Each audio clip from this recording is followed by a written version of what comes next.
তার দিন কয়েক পরেই রয়েছে ভাইফোঁটা। উৎসবের এই আবহে কেমন থাকবে রাজ্যের আবহাওয়া? ফের কি আচমকা চেপে বৃষ্টিতে সব আনন্দ মাটি হয়ে যাবে? মোটের উপর আগামী দিন কয়েক রাজ্যের সার্বিক আবহাওয়া নিয়ে রইল আজকের এই ওয়েদার আপডেট। আবহাওয়া দপ্তর সূত্রে জানা গিয়েছে, আপাতত আগামী এক সপ্তাহ রাজ্যের ভারী বৃষ্টির সম্ভাবনা নেই। তবে বিক্ষিপ্তভাবে কোনো জায়গায় 2-1 পশলা বৃষ্টি হতে পারে।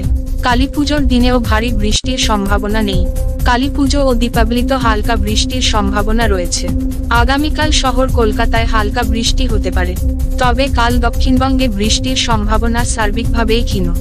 দক্ষিণবঙ্গে কালীপুজোর দিন বৃষ্টির সম্ভাবনা সামান্য থাকলেও উত্তরবঙ্গের 2 পার্বত্য জেলা দার্জিলিং এবং কালিম্পংয়ের পাশাপাশি জলপাইগুড়ি, কোচবিহার এবং আলিপুরদুয়ারে কালীপুজোর দিন হালকা বৃষ্টি হতে পারে।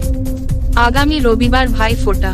হাওয়া অফিস সূত্রে জানা গিয়েছে, ভাইফোঁটা এবার মেঘমুক্ত আকাশ থাকবে।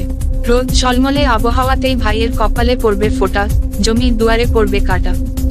আবহাওয়াবিদরা স্পষ্টভাবে জানিয়ে দিয়েছেন, আগামী দিন 7-2 জায়গায় বিক্ষিপ্তভাবে হালকা বৃষ্টির সম্ভাবনা থাকলেও ভারী বৃষ্টি বা ভারী দুর্যোগের সম্ভাবনা কার্যত নেই।